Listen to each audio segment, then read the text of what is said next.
everyone, welcome to the Keyboard Road Warrior with me, Movie Scout 007, where we play Euro Truck Simulator 2 with nothing but a low-end laptop and its keyboard, just to prove that you can do it.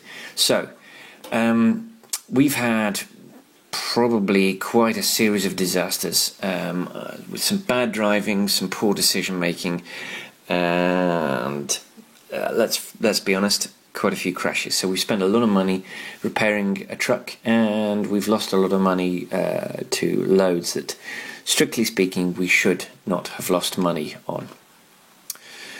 But I've had a few days off, a few days away from the keyboard, to relax and to calm down and to, prepare to get back on the saddle, as it were.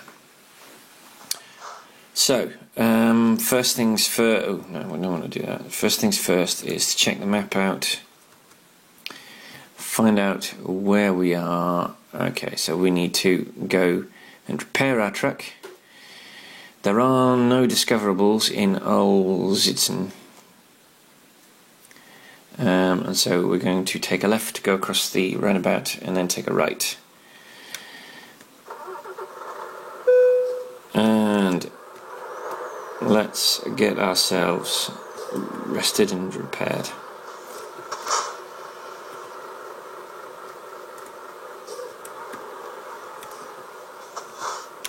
Well, let's go.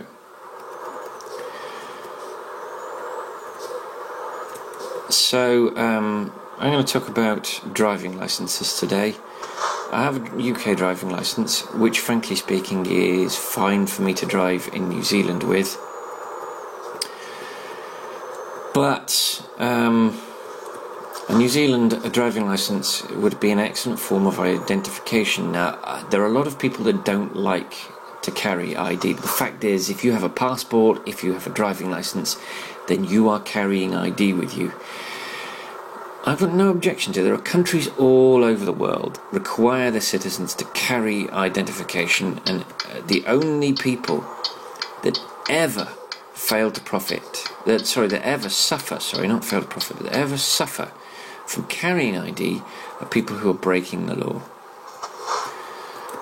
I'm not really interested in breaking the law. There's nothing that I am going to do that I'm so frightened of people discovering that I think I'm going to go to jail for. Oh, we are good. I'll tell you one thing I want to do though. Something that I think will make our truck look pretty, and that I have failed to do. What do you think? Should I do it? Should I spend the 12 grand? Should I do it? It will take me down to £51,000, just under £52,000. It will, no, do you know what? It will delay us getting our, no, I'm going to do it, I'm going to be bold. And we now have a pretty truck. Let's look at our pretty truck. Isn't that pretty? Doesn't that look beautiful?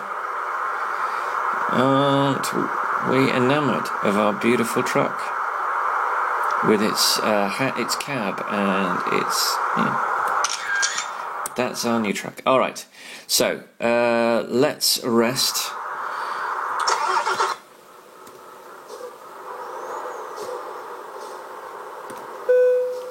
Turn the engine off. Let's do our traditional three cycles. That's cycle 2. Cycle 2 is going to take us down. 3 is going to take us down night.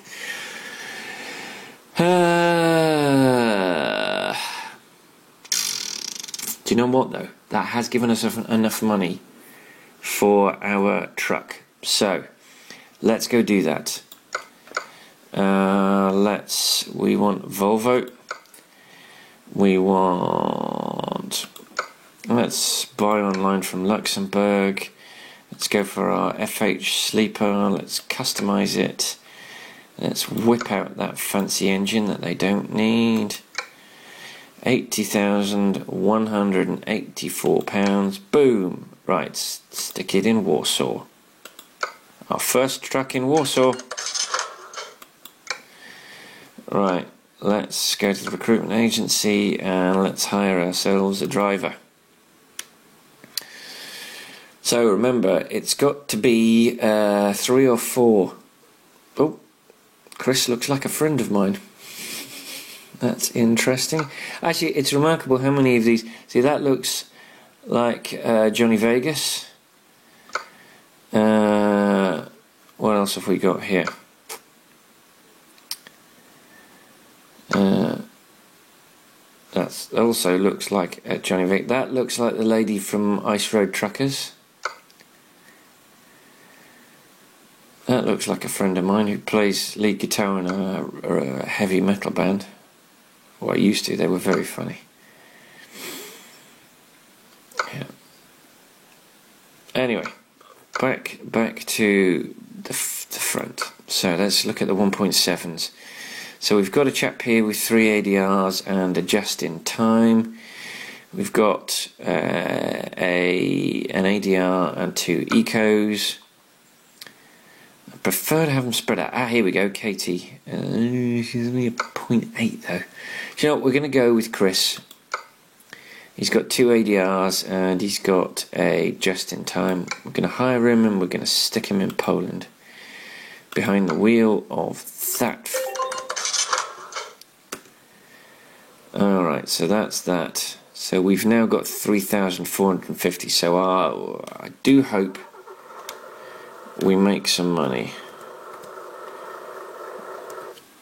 That's roof auxiliaries. Boom. Right, let's get ourselves some work. That's urgently needed. So we're in Oslesen. Strasbourg, we've discovered. Felixstowe, we've discovered. Edinburgh, we've not discovered Edinburgh. Where's Hirtshals? We have discovered Hirtshals and we've discovered Cologne. So we're taking some diggers. Alright. Let's get my screenshot of our load. And let's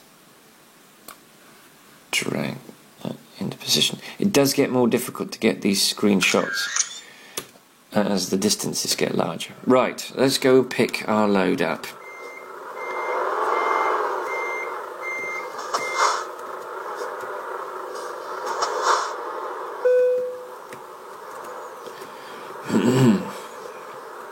So we probably need some petrol actually. Oops. And we are very much pointing in the wrong direction, but after this lorry we should be okay. And then we got a left. Oops. Yeah, I foolishly picked a subject which I pretty much nailed in 5 minutes, so that's no good to me. Yeah, I'm at some point this week I'm going to get a New Zealand driving licence. I don't strictly need it. I've got my UK driving licence and that's good enough for the 12 months that I'm going to be in the UK. The deal with the United Kingdom is such that I'm able to transfer my UK driving licence without having to take a test, other than an eye test. I do have to take an eye test. I think my eyesight's pretty okay. It's good enough, I think, to pass. I think it's a computer-based eye test. Oh, sugar. Yeah, I had a feeling that was going to happen. I've got some damage, but not enough to warrant a percentage. But that may come back to haunt me. And there's our load. You can see, I think, our load is... Oh no, it's a digger. It's a giant digger. Okay, so let's pick our load up. And I'm going to do this.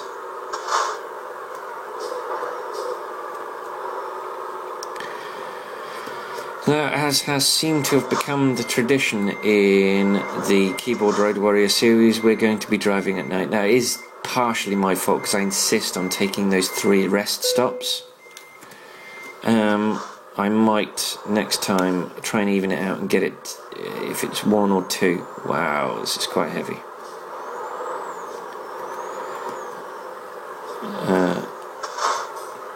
Okay, we're good. Oh no, I don't want to do that. I do want to do this. I want to get out onto the road. So it's returning to the United Kingdom. I might take a loan out when we get to Edinburgh so that I can buy a garage in Edinburgh, because Edinburgh is a capital. It's the capital of Scotland, and I'm not going to have £144,000 by the time I get to.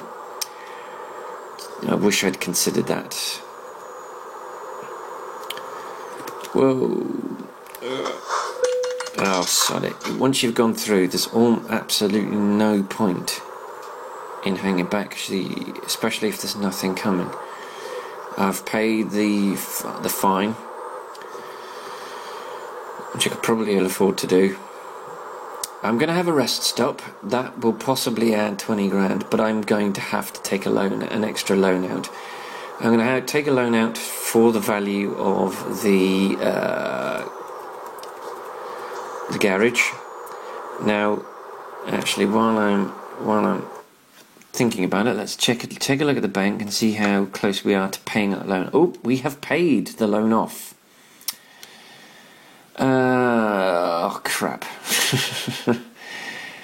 I can have 120,000.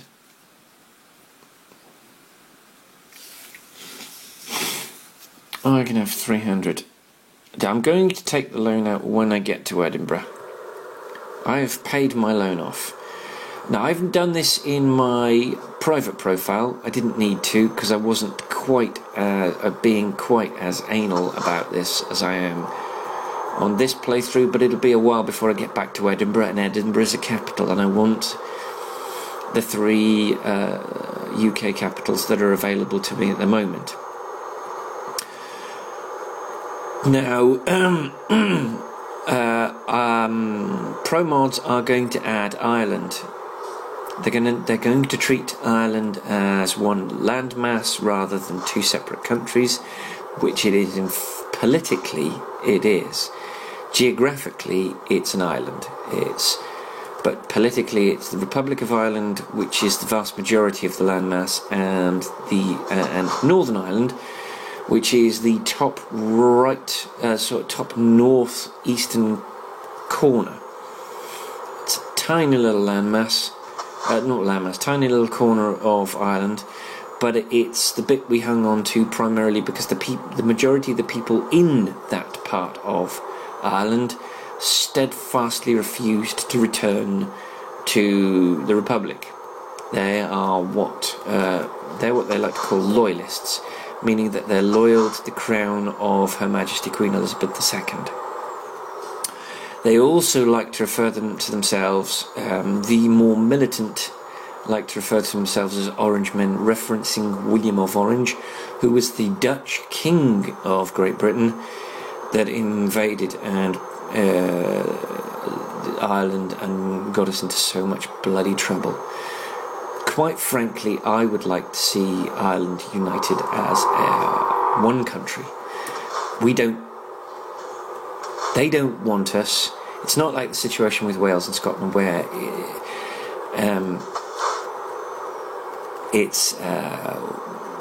that Wales has been so much part of England now that it would be impossible for them to. It would be not impossible. Nothing is impossible. Almost nothing is impossible. But it would be a significant struggle for the people of Wales to live as a separate country. It's not impossible. I would never suggest that. The people of Wales are wonderful, resourceful, as are the people of Scotland. Wonderful, resourceful people, and ultimately they would be able to govern themselves and to look after themselves. I just think it would be such an astonishingly difficult thing for them to do in the short term, not the long term, but in the short term, that's £561 and 571.31 litres. That I think it would be a frankly masochistic thing for them to do. They would put themselves in such financial hock and such social hardship,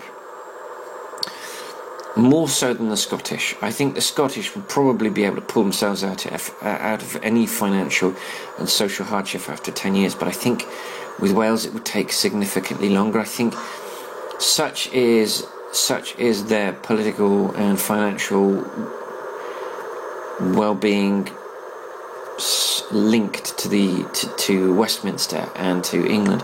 I think it would be too much of a struggle in the short term.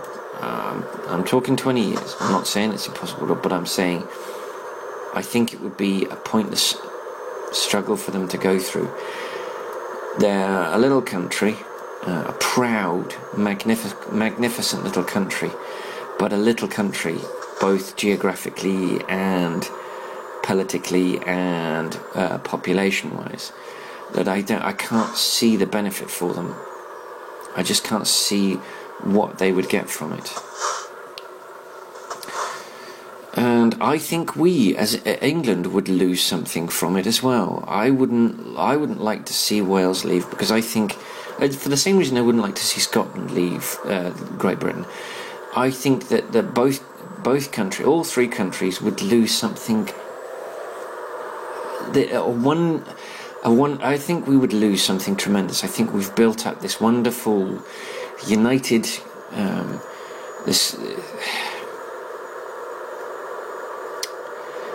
Great Britain is a wonderful thing. I'm very proud to say that I'm British.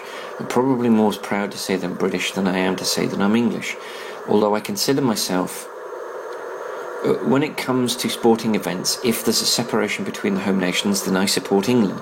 That said, I will support all the home nations, provided that doesn't compromise support for England in a sporting event.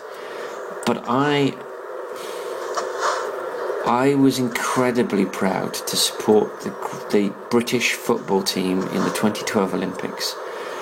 I thought, aside from the ghastly kit, which was truly appalling, horrifying, so horrifying that at no point was I ever tempted to purchase a replica, as I was tempted to purchase replica athletic kits. I thought it was a hideous monstrosity that was a shame to everybody that pulled it on, and a shame to the United Nations of England, Scotland and Wales.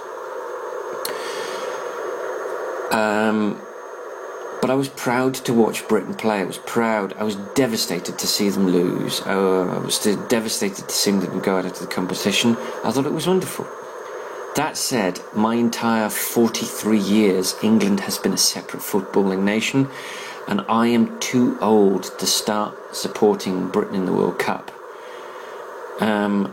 My nephew isn't. My 4-year-old nephew isn't. So if we're going to do it, we need to do it now. That said, it's not going to happen. It's not going to happen because the Welsh FA and the Scottish FA have enjoyed a measure of importance disproportionate to their success on the pitch, that they are unlikely to ever vote for a British football team in at FIFA or UEFA level. And given that they have such a strong voting power, I don't think it's going to happen in my lifetime, and I think it's unlikely to happen in my nephew's lifetime, and he, as I said, he's only 4. So we are wedded to an English football team, a Welsh football team, and a Scottish football team, and 2 Irish football teams, unless by some miracle we can see the Irish link in the way that the rugby team. This is a precedent. The rugby team is United. It's just called Ireland, and it sources its players from both sides of the border, and they have a very different national anthem. I would like to see Northern Ireland and the Republic of Ireland play as a united football team. Politically, that's very difficult, particularly as I think I don't know whether Northern Ireland have a vote on the home nations on the FIFA board in the way that Scotland and Wales do. I would have to do some research, which I probably should have done before we had this conversation, but then I was thinking I was going to be talking about passports and ID. Well, I thought I was going to be talking about ID, but I blew that conversation in like 5 minutes. So I probably should have done some research about that as well.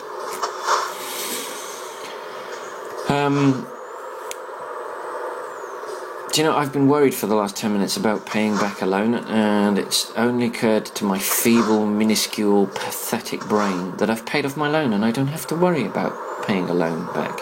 Every ka-ching at this point, until I get to Edinburgh, is going to be about earning money. Idiot. So, I think what I will do is the first thing I will do once in the next video is I will once I've dumped the cargo and I've started the new video, is I will get that loan, buy that garage in Edinburgh, then I will go about repairing the truck, sleeping, resting, so that my truck and I should be able to buy 1 or 2 lorries with that 320,000. It's 144. Yes, I should be able to upgrade. I should be able to upgrade and put a couple of trucks in. We'll see what it looks like. What I might do, what might be the more sensible move rather than upgrading, is to fill Warsaw and Edinburgh before upgrading either of them, because then the money I've spent is actually earning me money rather than not earning me money. Oh, no. So I've still got quite a distance to go, but bear in mind, although it says 35 hours and 54 minutes at the bottom of my GPS, a huge chunk of that is going to be ferry, because if we quickly check the map, I am going to be travelling from Amsterdam all the way to, I think it's not Newcastle, I think it might be Harwich or Hull. I think that's Hull. No, that's Hull. I think that's right. But yes, I think Hull's by Newcastle and Harwich is by Grimsby. Anyway, so that's that huge chunk of time, which is probably going to be about 15 to 20 hours. So realistically, we've only actually got a 15-hour journey. Now, I'm not sure whether I'm going to be able to make the camera last until I get to Amsterdam. That's my aim. I've got 25 minutes of real time. This is the problem with taking a ferry, is that you can't really... I need to work out exactly how long each ferry journey takes, so I can take that out of the equation. And because the drive time usually varies depending on how fast you are, it's like that whole sort of beat the GPS thing that most men in their 20s do. Is you get a GPS and then the GPS says, oh, it's going to take 4 hours, and you're like, no, it's not. I'm going to make it be 2.5 hours. The GPS in this game pretty much works like that. The faster you go, the less time it takes you to actually perform these journeys, because it's assuming that you're going to be sticking to speed limits, which of course I do only by cameras, because this is a game and not real life, and real lives aren't under threat, and I'm only a douchebag behind the driving wheel when it's a virtual driving wheel, and I am anything but a douchebag behind the wheel of a real vehicle. Okay. I would love to be able to do national speed limit, but I can't because this vehicle is so slow. Of course, now that I'm overtaking him, this idiot is going to... No, he's not going to accelerate. Whoa. I'm going to need to slow down. So, I consider myself a European and a Brit, and an Englishman, in possibly that order, which makes me possibly unique. I think most Brits consider themselves Brits, and most Englishmen consider themselves Brits, then English, then Europeans as a last resort. Most Scots consider themselves Scottish, then British, then European. I think the same could be said for the Welsh in that they consider themselves Welsh first, and then British, and then Europeans. I don't quite know how that works for people from mainland Europe, because I only started mingling with mainland Europeans on a daily basis in the last 5 years, and one of those years I've been in New Zealand.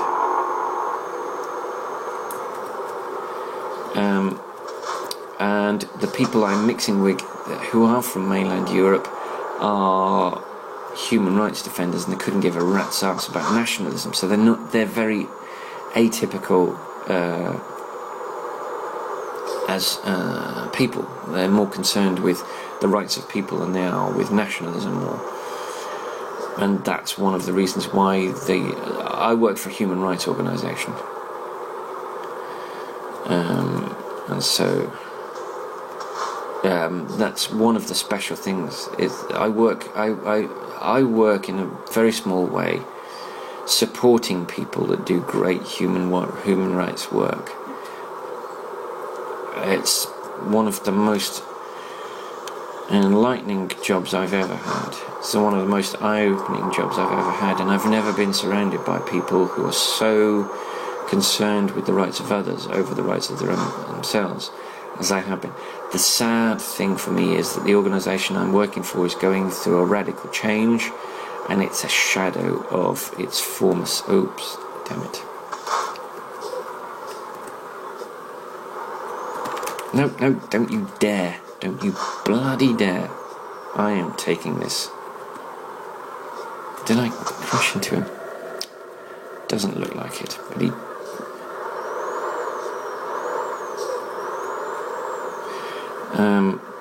So it's a bit bizarre. I'm working for an organisation that's supposed to be... Oops, sorry, I've realised I've spun the camera. Sorry, the laptop, sorry. This will be a thing I won't be able to do once I'm recording directly onto a hard drive, because it doesn't matter where the screen is pointing, the image will be being recorded from the computer, not the screen. Yes, so I've lost my train of thought. The organisation has lost its way. Its management, its upper structure has changed radically since I joined. Now, their structure wasn't brilliant when I joined, but at least it was concerning itself with human rights. Now it's concerning itself with a great many things that are not human rights, and it's also concerning itself with its structure, and it's paying its upper echelons more money, and it's hacking at the organisation's core, and it's weakening it. And I think it's doing irreparable damage, and I don't think that the organisation I work for will have the cachet and the standing and the clout that it had when I joined it. I think it's suffering immeasurably, and I fear for its future. One of the things it's doing that is so terrible is it's getting rid of staff. It's making it a situation for staff so untenable that they have no choice but to leave. And leave they are. And they're going to other human rights organisations all over the world. and the future for this organisation terrifies me. So many good people have been forced out. So many people have felt they have no choice but to leave because they cannot bear what's happening to the organisation that they've loved for some people for as long as 25 years. I know there'll be people who are listening to this saying, "Well, change is a good thing." Change is a good thing when it has a purpose. When change is purposeless, when change is aimless, it does more harm than good. I agree. Change is frightening and it's difficult to cope with, and sometimes change can seem like a terrible thing, and then it all works out. But the trouble is, this change has been happening for 3 years, and it hasn't been working out, and it has meant the great many people with a great wealth of knowledge about human rights have left the organisation and gone to other places and are succeeding fantastically, where the organisation I belong to is floundering and is becoming a laughingstock in the media. Its staff are being treated in a way that their campaigning governments don't treat them. They are being bullied by management. I never felt the need to join a union until I joined the organisation that I'm with, and I didn't feel the need to join it. I repeatedly rebuffed union advances until just over 2 years ago. I've been with the organisation since 2008. It's 2013, and I didn't feel the need to join the union until 2011. And then in 2011, the wheels started to come off the truck, the human rights truck that I've been journeying on. And I felt the absolute desperate need to join a union to protect me against what the brand new management were doing to this organisation that I'd come to with no information and had come to love, and still love, in spite of all its current failings.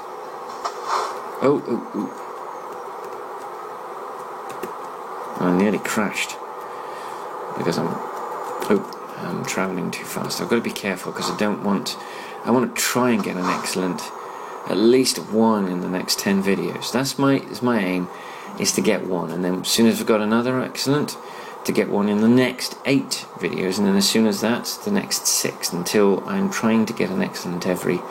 And I think it's a change in my driving style is desperately required. So let me just check the map, see far. Oh, I'm quite away from Amsterdam, so yeah, I'm not going to make it. So what I'm going to try and do is let's just check how far I need. I've got 4 hours until I've got to sleep, so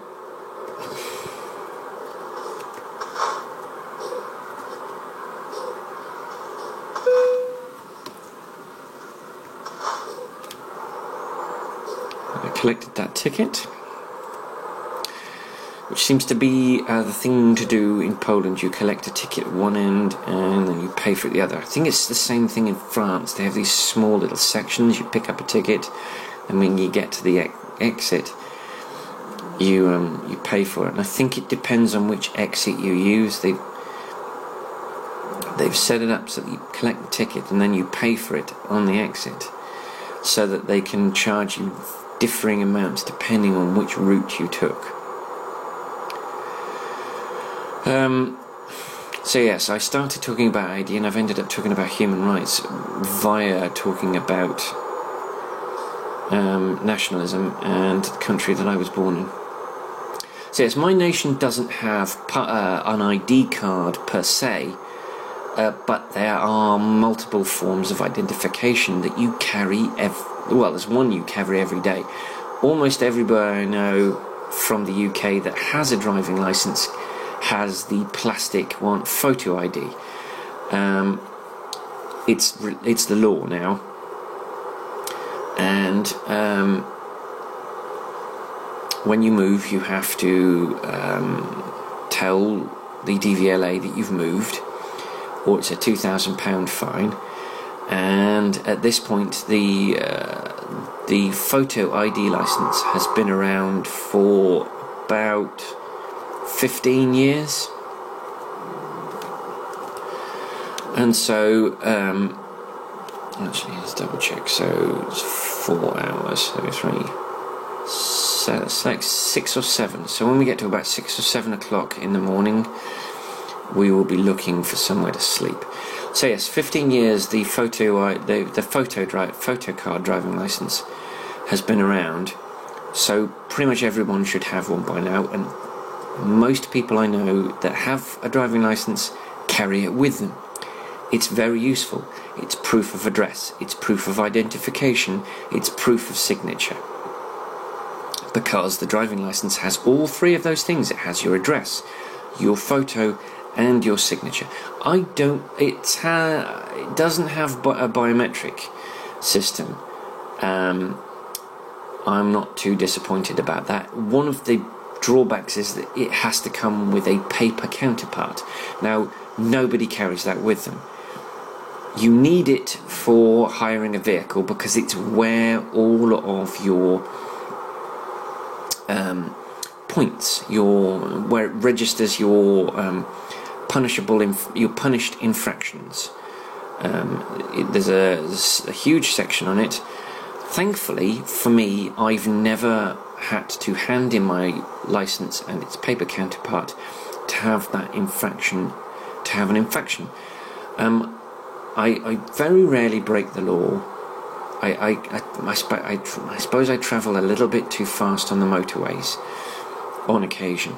Not all the time. It's not something I want to do, and it's not something I'm proud of, but occasionally you're pootling along and you forget what you're doing, and then before you know it, you're travelling a little bit faster than you should be.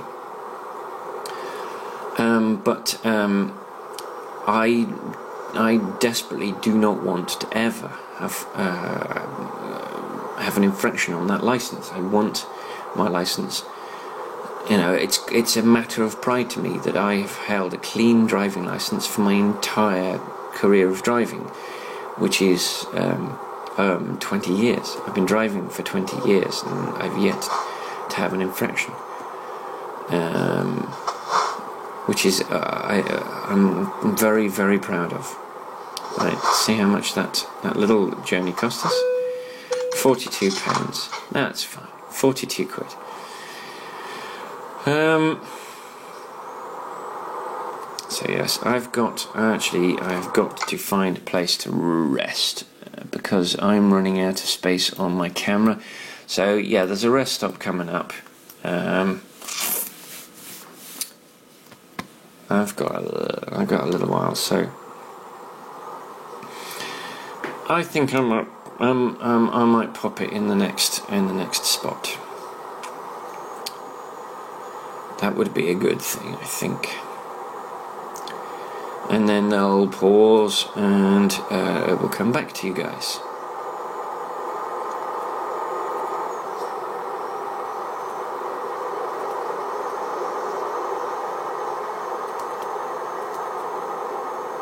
Alright, let's not stop at this one because this is just... Yeah, we'll go to the next one. I could have stuck it in that roadside one, but I've never used those, so I don't know what they're like. That was a bit cheeky and a bit dangerous, which in real life would have been horrifying, scared the crap out of me, but at this point I've played this game so long that I get a little... Do you know, that might be the big problem that I've got, is that I've probably played a couple of 100 hours of this game now, and I'm getting a little bit blasé, and that might be the issue. Don't need petrol. What I do need is I need to get some rest.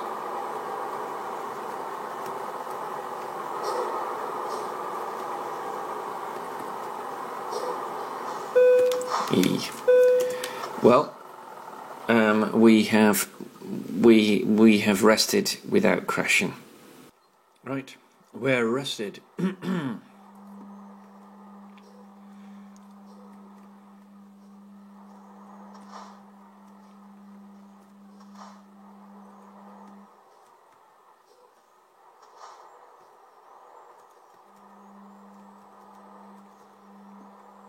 Well, that's excellent. We managed to sneak out in front of a car that was halted by the truck in front of us.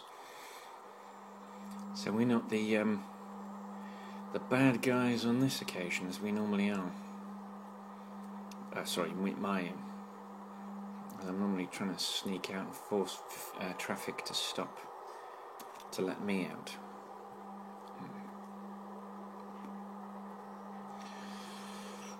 So we're doing okay.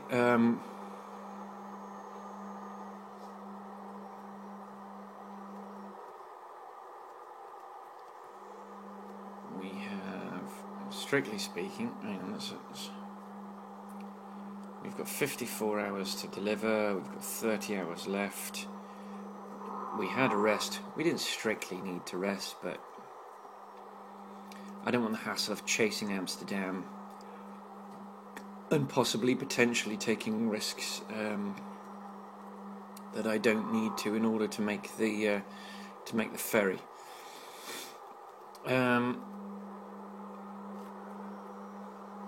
So 30 hours, more than half of that is going to be ferry, is my belief.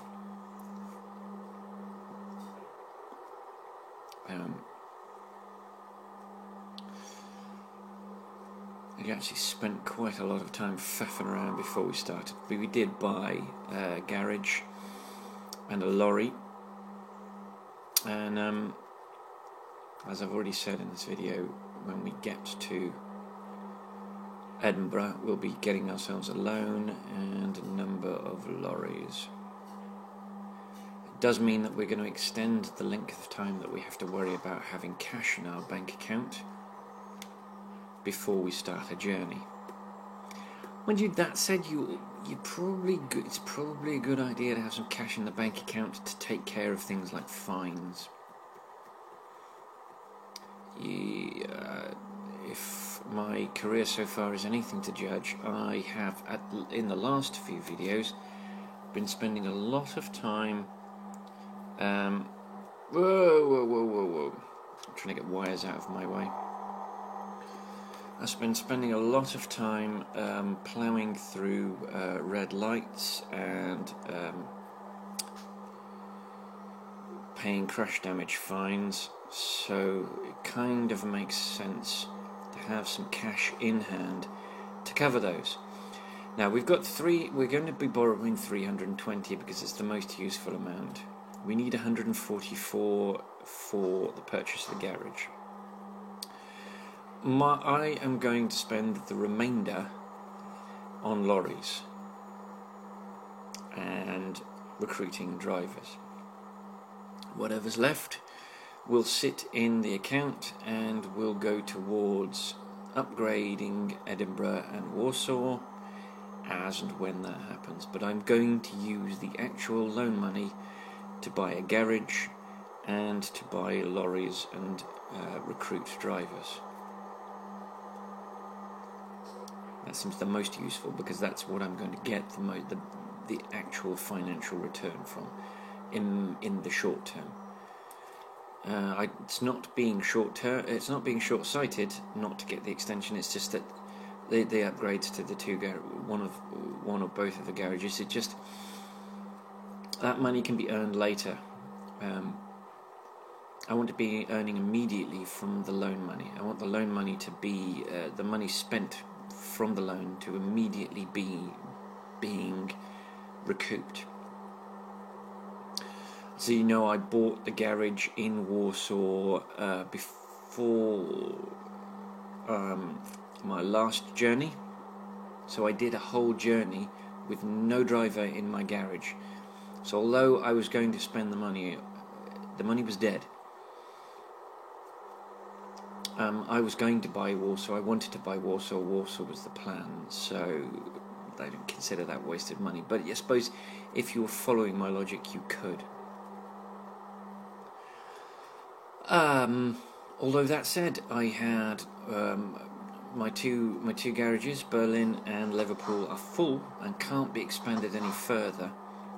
See, that is an area where they could. I think their big problem is photos of people, pictures of people, and that might be why they've restricted the garages to 5 drivers.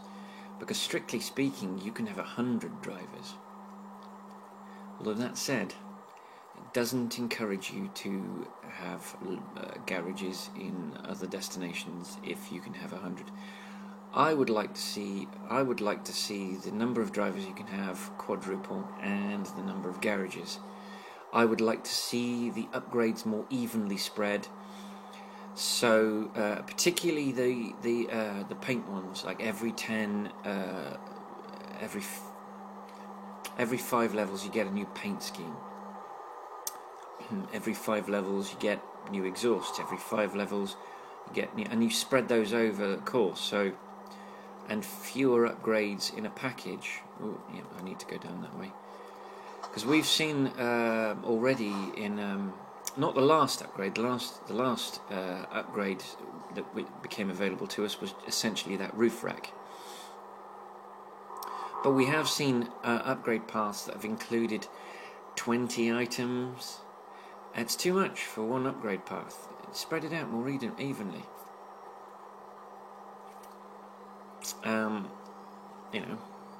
Maybe 2 items per upgrade. So tyres, a type of tyre, and a type of roof bar, or a different kind of lights, and a different kind of exhaust. No more than 2 items, and spread it out evenly, because in my private profile I'm 5 levels. I've 5 levels up from level 30, and I haven't seen a single truck upgrade. So at level 30, that's it. You're done with the vehicle upgrades. I'd like to see more paint schemes, and I don't want to have to pay for them. That seems a bit daft. I would like to be able to customise my paint scheme in game. I would like to be able to pick from, say, 10 fonts, and I would like to be able to stretch using, say, the mouse wheel, stretch the size of the font and use a tool to rotate the angle, and be able to position my logo on the front and the side, and the sidebar, the side panel, the side skirt that protects. Irrespective of whether I've got the side skirt on, I would like the paint job to take that into account. I'd like you can fully customise the colour. Why can't you add a little bit of a font? It asks you to pick a logo prior to starting the game. Why is that not on your lorry? So yeah, that doesn't really make sense to me. But I'm not the makers of the game, and quite frankly, it's possible that they were having enough. They had enough on their plate getting the vehicle mechanics to work. They had enough getting the AI to work as they've got it, and they had enough on their plate building the cities that they built. I mean, when they I think it was a year after they released the game, they released the upgrade, and it added 30 cities. It's not a lot. That's not a lot. I would like SCS to build the Ford Cargo. They've added 2 vehicles to the mix. They've added the Volvo FH, and they've added the Scania Highline. I'd like to see them add the Ford Cargo. The Ford Cargo's coming to Europe. It's inevitable. It's a striking looking vehicle. Why is it not in the game? It's been pulling loads in South America already. It makes sense to include it in the game. So why are they not talking about it? It would add another manufacturer, another vehicle, something tangible. It would add a whole series of upgrades for the vehicle, and it gives game owners of this game something new to play with, a new vehicle to look at, a new vehicle to drive, a new vehicle to try, a new vehicle to upgrade, a potential new profile to explore and play through. Why not do it? Why not extend the life of this game? It's a small thing that you could do that would extend the life of the game until American Truck Simulator come out, which I believe is their ultimate aim. So give us European truckers something to play with, so that don't feel completely abandoned by your current focus on American Truck Simulator. Now, I understand why you're focusing on American Truck Simulator. You've just got to look at Twitch to realise a lot of gamers and a lot of modders are playing big rigs, American big nose big rigs. There are a lot of big rig mods out there, and there are a lot of Americans who would like to drive American big rigs on American roads. So naturally they have gone down that route. But as I've said repeatedly on this playthrough, don't forget what got you here. Don't forget it was the European Truck Simulator and European Truck Simulator 2 that got you into the position where Americans were interested in playing this. I know that two of the streamers that I follow on Twitch TV will abandon Euro Truck Simulator like a dirty nappy as soon as American Truck Simulator comes out, and those two are my favourite kamikaze driver, Killer Quack, and former trucker in real life, JCDDM Dad. He was a Freightliner driver, and he will abandon Euro Truck Simulator 2 like a dirty nappy as soon as American Truck Simulator 2 comes out, because that's what he wants to play. Aside from the fact that he is deeply infatuated with iRacing at the moment, he wants to drive on American roads in an American big rig. That's what he wants to do. He drives on European roads in an American big rig at the moment, but he's driving mods. Well, that said, I guarantee you this guy will be installing mods like a maniac as soon as they become available. Let's curb the speed just a little bit. That's a speed camera. And, you know what I'm like for attracting speeding tickets in this game. I attract them like a blanket attracts poo in a field. Obscure reference that possibly no one will get unless they've been on a picnic in Europe. So we were talking about ID, and we were talking about nationalism, and I was talking about how I'm a European, but I'm possibly unique. Me and Eddie Izzard are Europeans. I think being the driving seat of the European car is the place to be. We need to be on the bus. I'm just throwing metaphors at this video and hoping some of them work. Yes, we need to be on the European bus.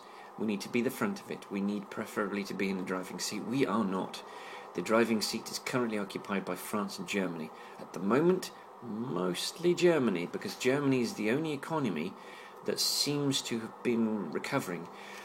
To their detriment, it has to be said, they're now shouldering the burden of supporting those economies that are crap. So they have shouldered the lion's share of the bailout for Greece. They're probably shouldering the lion's share of the bailout for France and Portugal and Ireland.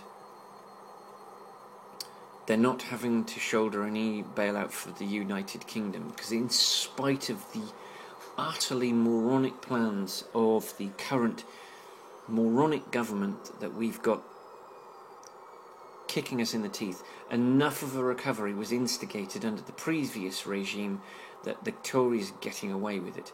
This business of cacking back at services, essentially making people unemployed, is backfiring spectacularly, because it's not making the unemployment figures go down. Every time you kill a job program run by the government, you put people on unemployment benefit, which means the government is paying for them anyway, and you're not getting anything for it. If they stop this stupid tactic of cutting back government programs, they would be paying what they're paying now. They'd just be getting something for it. the best programs for getting a country out of crisis of financial nature has always been government spending that has increased the money increased the number of jobs being created, increased the infrastructure that's being built, and has increased the money in the pockets of the average person that's being employed by the government, so that they in turn are spending that money in other places.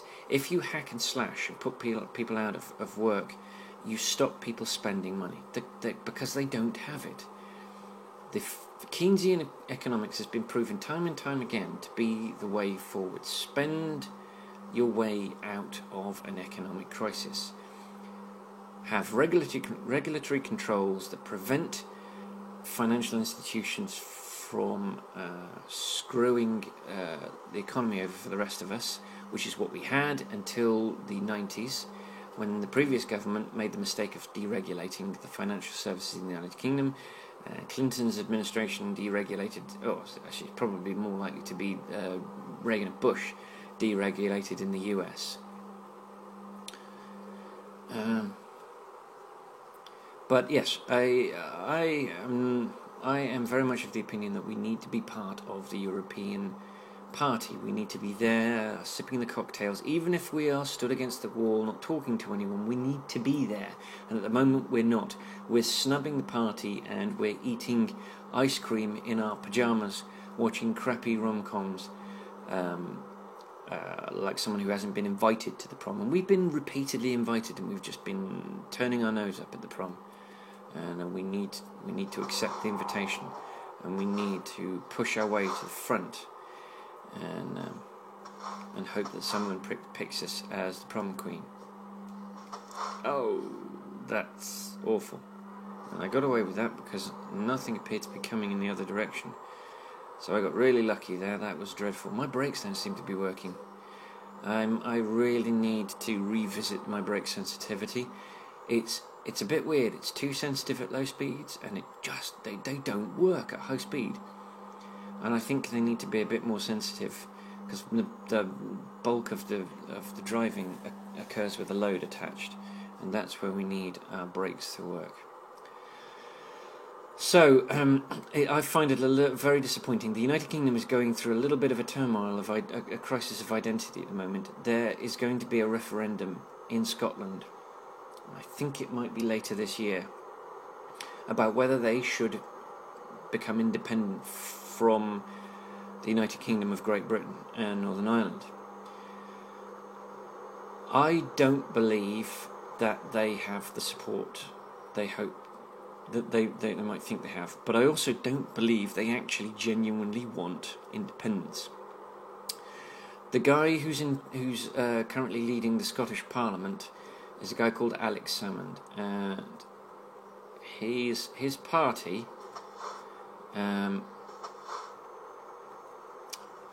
is the one that's been pushing repeatedly. Now, they got a majority for the first time in a long time, and they were able to push through this this foolish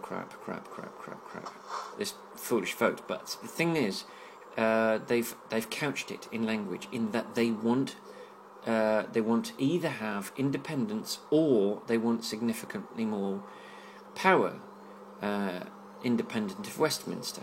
Now, you are either a part of Great Britain or you're not. And Cameron is very strong in saying, no, it's got to be a yes or no vote. Do you want to be part of Great Britain or don't you?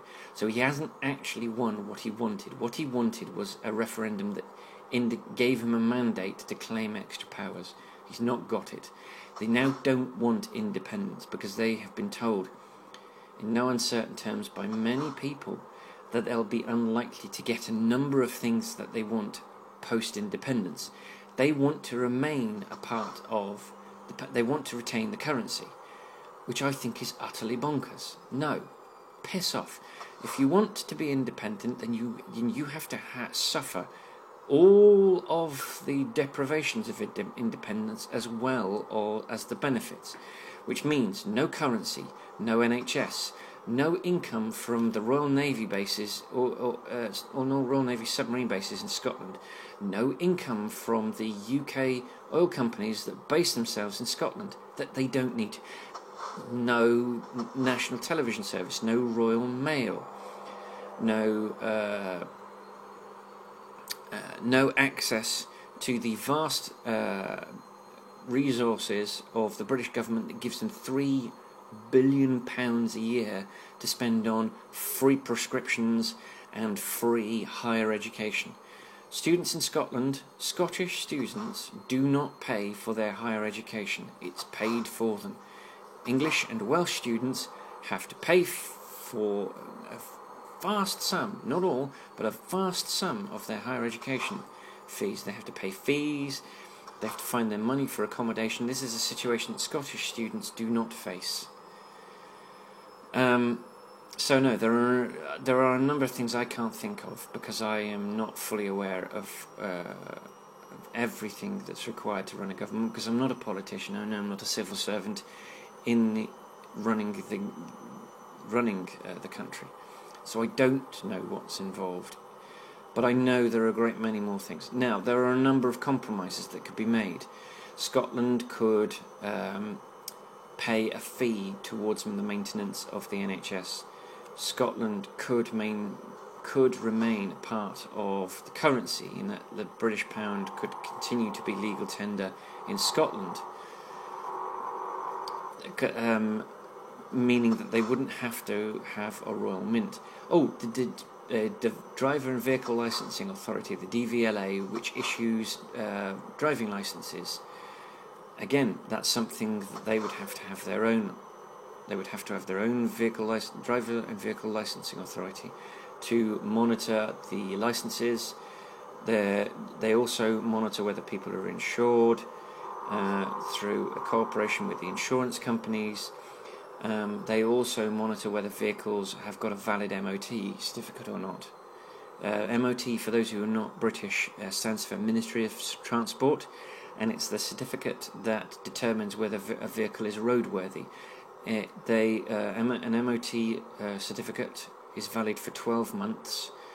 It's so the things you need in order to drive a vehicle in the United Kingdom: the vehicle itself, you need to pay road tax, which you can have either 6 months or 12 months worth of, which can be anything up from 100 to 200 and something pounds per. The 100 for 6 months, I think, and 200 for 12 months. It used to be that if you got 12 months, you got a slight discount on the second month. It's almost not worth it now.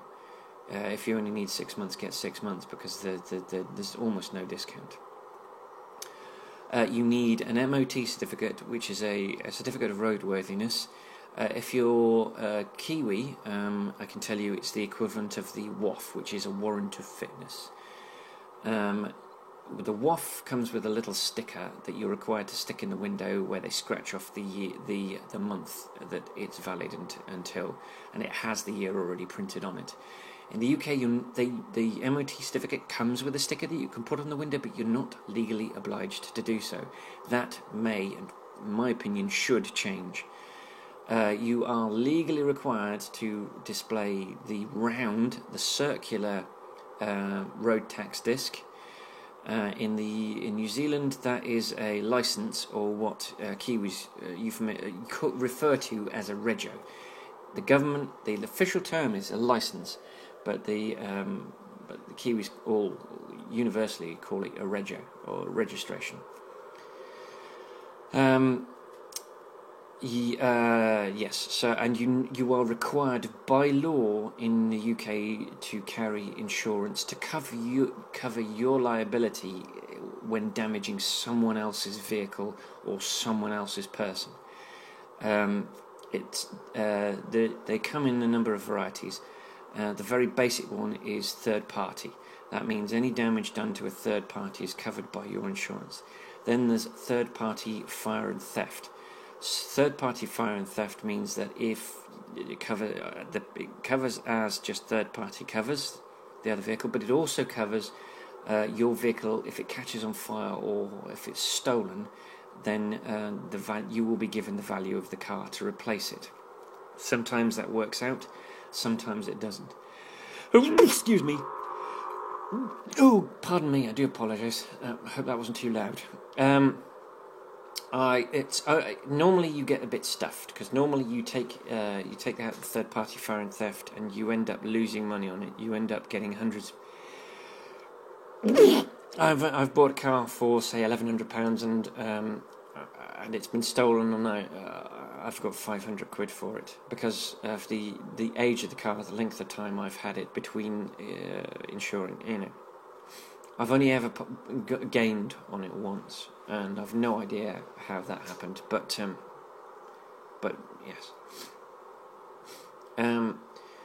Then there is fully comprehensive. Fully comprehensive means that even if the crash or the damage is your fault, you can claim against your own insurance to get to cover the repair bills. Now, this usually is only worth it if you do significant damage to the vehicle. If the damage runs to more than £1,000, if it runs to less than £1,000, you actually don't benefit from claiming against your insurance. You have what's called an excess, which is you pay a certain amount before the insurance company kicks in. It's usually somewhere between £100 and £500. It depends on whether you think you're going to have an accident or not. I would normally go at 500. I normally go at 250. Sorry. Because that's sort of a nice halfway point between 500 and you don't want to be forking out the first £500 of a repair bill. And I would normally not bother, as I said, under £1,000. I wouldn't normally bother with the insurance, because your premium, the amount you pay for that insurance cover, goes up exponentially once you've claimed. Because one of the first questions they ask you when you're renewing your insurance is, have you claimed in the last 5 years? You don't want to say yes, because it adds exponentially. It adds something like 10 to 20% to the cost of your insurance cover. So yes, I had a point when I started about all of this MOT and road tax stuff. I had a point which I have completely lost now. Oh yes. I was talking about how Scotland would have to implement laws. So they would have to implement this. They'd have to implement. They would have to administer their own unemployment system, which is quite extensive. There are large numbers of people in Scotland unemployed. I think the average in Scotland is higher than it is in the UK, in England or Wales, and in fact a lot of Scots work in England. Oh, they would have to set up borders. They would have to create their own passport control system. They would have to pay for their own airport security systems. They would have to police their airports themselves. Their police force they would have to set up. Their army and navy and air force they would have to set up. None of this. They could beg the protection of the United Kingdom, and I would imagine that we would probably say yes for a fee. But this is the thing: every one of these things that they have to compromise and get help from us on diminishes their independence. If they're relying on us for a police force, they're relying on us for a health service, they're relying on us for armed forces, they're not really independent. So it begs the question, why the hell bother? There are a lot of Scots, I understand, anecdotally, I have no facts for this. This is anecdotal, so you can take it or leave it, you can believe it or not. But I understand that they in a straight yes or no vote, I don't think they would win, and I don't think it would be particularly close. I think it would be something like 60-40. There are a lot of militantly Scottish people, and ironically, I met a lot of them working in England. Take from that what you will. Now, as I've previously said, I don't want Scotland to separate. I quite like this little family that we've got going on in the British Isles. I wish we had a better relationship with Ireland. I really do. We don't. we can trace the origins of that to a dozen places. I think possibly the most acrimonious will be, as I've mentioned earlier, William of Orange, a Dutchman. Oh, okay, sod it, let's go. Please don't crash into my trailer. Please don't crash into my trailer. Right, you can see we've already gone up to £62,000. We got a little bit of cash when we were asleep, but we're almost at £62,000. Now, if we get up to 144 by the time we get to Edinburgh, or we get to 144 after I've taken the sleep rest, I won't have to take the loan out. It looks like we might. I won't take the loan out because we won't need it. Let's have a quick look at the map. Where are we? Yes, we are so close, and it's a significantly long enough journey that I won't need to get a rest break before I take. Right, so we're a bit urgent with that approach than we should have been. Right, remember my problems. Amsterdam, I think, is one of the ports where I have effed up and not taken the right entrance. I think. I might be wrong, actually. I might be wrong, but I think this is... oh, crikey, we're not on a two-lane road, Scouse. We're not on a two-lane road, so it's this. No, it's not what we turn in. It's got barriers.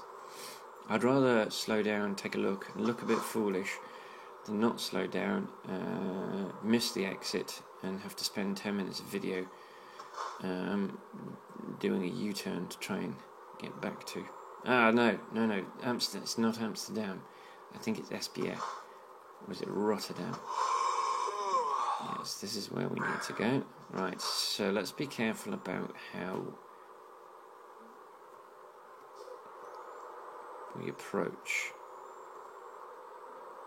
Where is the ferry entrance? Right, yes, the green anchor tells us to approach.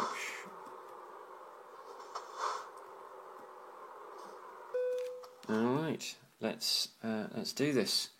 Newcastle upon Tyne, £970. Embark.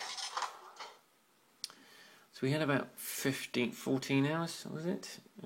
Before we rested. I don't know, but £82,000. I don't think that we are going to earn that money by the time we get. £82,000 is enough for a new truck, but we're going to be in Edinburgh, and I want... Right, so we now have to remember to drive on the left-hand side of the road. So we've come over from the Netherlands, and there's the UK flag. We have to be wary of speed limits because they are very litigious with their speed cameras in this country, so we need to be aware of that. Take a little whisper of coffee because my throat is a bit dry. I am getting close to running out of memory again. Yeah, probably about 15 minutes. I might have to stop this video and start it again at a later date rather than straight away, because the wife is about to come home and she doesn't enjoy me playing this game while she's in the house and commentating on it. So if at any minute there's a sudden break and the video footage looks different, it's because I've had to resume recording at a different time because the missus has got home and she's been at work and she wants to spend time with me, not sit watching me talk into an iPhone. No, don't you... Oh, that was lucky. Oh, you're kidding me, did you see that?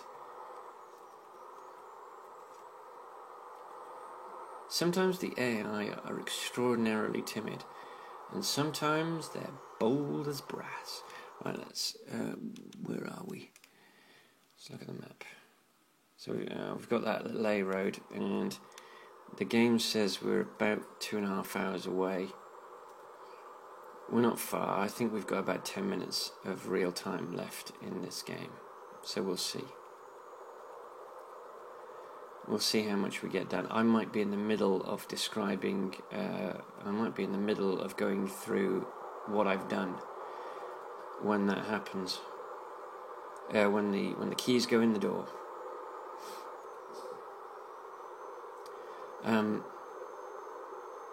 So yes, I don't want to see Scotland leave the United Kingdom. I don't want to see them leave Great Britain. I want them to remember the Scots are an integral part of our heritage and history as an island. And we are one large island. England, Scotland and Wales are one large island, with the biggest island in the British Isles, the other island being the island of Ireland.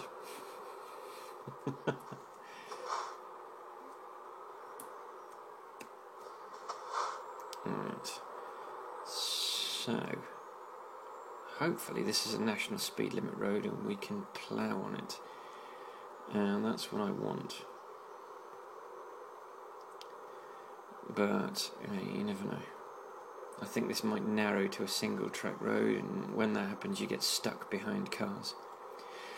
At the moment, Wales, I think, are closely monitoring what happens in Scotland.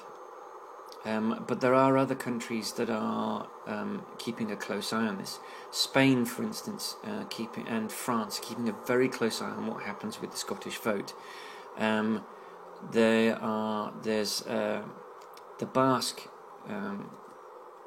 separatists and the Catalan. Yes, see, it's going single road, and I am taking a real risk, but that one paid off.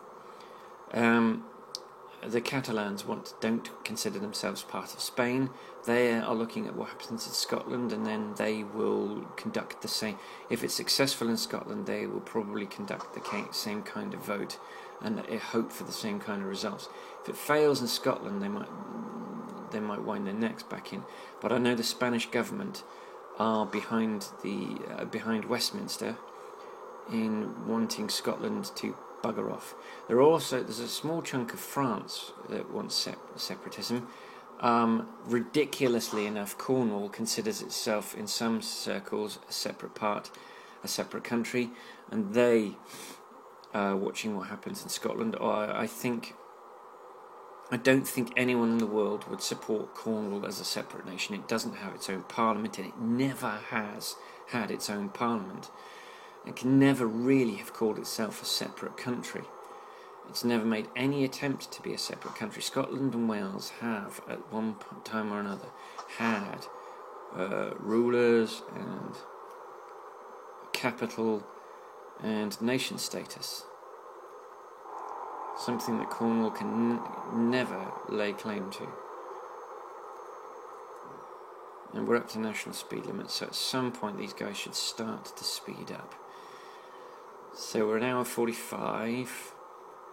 We've done 45 in 2 minutes, 3 minutes? Probably less than that, actually. We don't need to sleep. Gosh, no, 9 hours. So that's not an issue for us. We don't really need petrol. We've got more than half a tank of that. Okay. And not speeding up, and is not good for me because I don't want to run out of camera space, and I want to get this done before the wife gets home. Okay, hopefully no more interruptions. Let's get this delivered to Edinburgh. Let's pop ourselves into a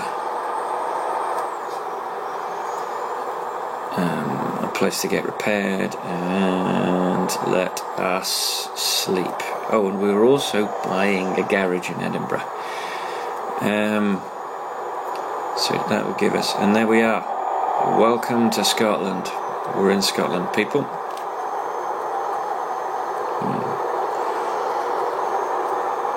And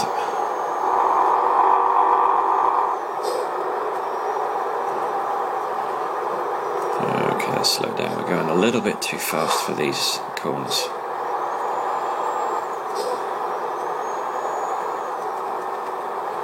So we're going to get a nice big chunk of money. We've got 84, we'll have 120. I reckon by the time we've slept we'll have the requisite 144 that we require. We might not need the loan, you know. We might not need the loan. Let's see. Let us see.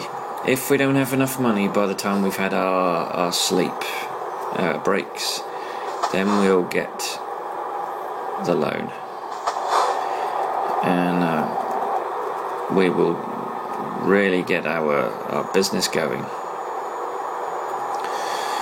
So we are about an hour of in-game time away from some more of my astonishingly bad parking, which you will be extraordinarily familiar with by now if you've watched more than one of these videos. I so hope that the bad parking is down to the keyboard, not to my bad parking. But I have a feeling it's not the keyboard. I have a feeling it's just me. Bizarrely, I am quite good at parking. Well, I say quite good. I don't have any problems parking in real life, but I am only parking a car which has got one pivot point instead of two. So, we've got a speed limit. Oh, it's a national speed limit. That's fine. I have installed the mod that allows that makes the speed signs larger. I don't know whether it's working or not, because I haven't really been paying much attention to the speed signs. This was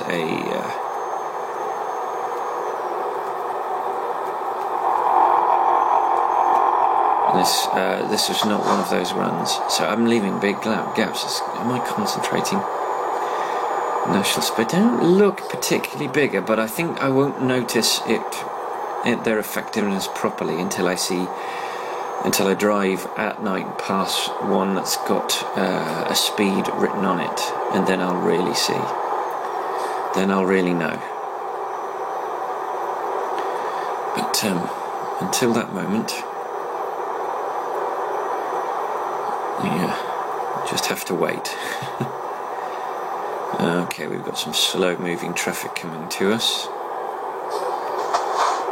And I think we have a change of direction coming up soon. No, actually, ignore me. We don't have a change of direction. We're blowing straight through a junction. Alrighty.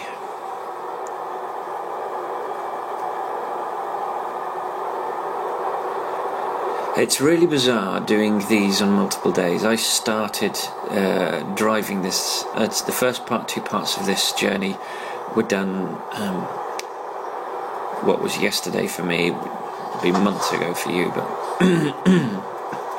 and I'm finishing this journey, so I can't remember a lot of what happened, other than I was talking about nationalism and national unity. Alright, we do have a change of direction coming down. There's the sign for Edinburgh to the left, so we do have a left turn coming up.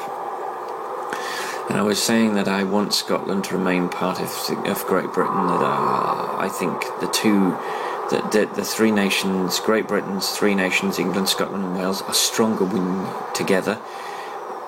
But I think of the three nations, England is the one that will suffer the least through the separation. I have Scottish relatives. My mum's father was Scottish, and I still have some relatives in a tiny little fishing village. Well, it was a fishing village. I don't know if it's a fishing village anymore, but what used to be a little fishing village on the south-west of Scotland, a little place called Kirkcudbright. It's pronounced Kirkcudbright, but it's spelt Kirkcudbright, Kirkcudbright, and Kirkcudbright, according to the people, of Kirkcudbright is pronounced Kirkcudbright.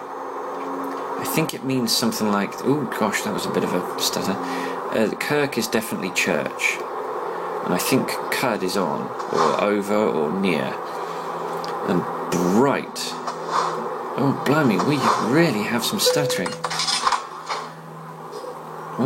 Yeah, I was, to be honest, I'm not that bothered about the speeding fine, because I was more concerned. I'm concerned about the tremendous amount of stuttering. Alright, Edinburgh has been discovered. So let's quickly check the map, and we will see what discoverables we have in Edinburgh. We should have 2, because it's a big... Yeah, we've got 2. It's... and actually, wonderfully enough, our drive takes us past both discoverables. So that's good. So let's just keep going. Let's not go too fast around these roundabouts. Given that... oh, that was close. That's a MAN dealership.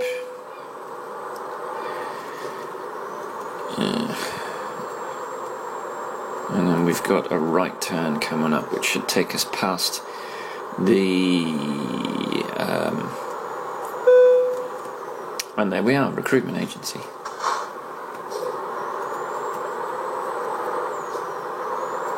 And this should be where we drop our load. That sounded rude. This should be where we deliver our cargo. That sounds less rude. Ooh, this isn't too bad.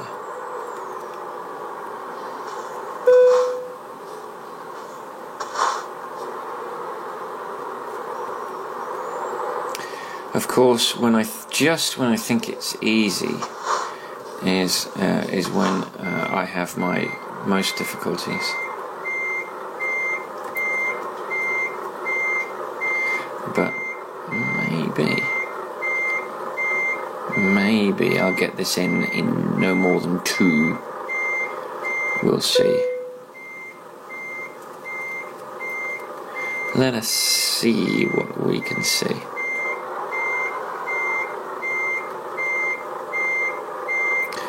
Let's swing it the other way. And then we'll see. Oh.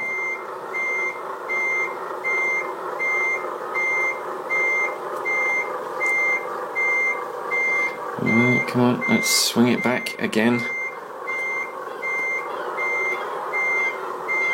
Yeah, no.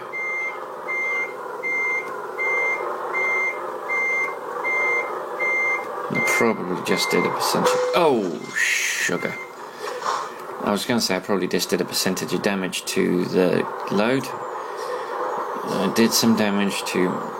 My performance is getting exponentially worse. I'm now not just damaging the truck on the road, but I'm damaging it when delivering it as well.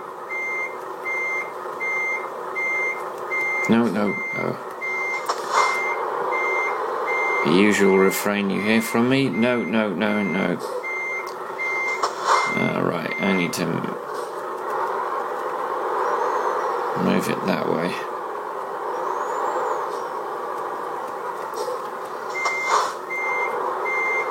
And then, yeah, this is like 3rd time lucky plus damage. And this is not going to be, no, this is not going to be right.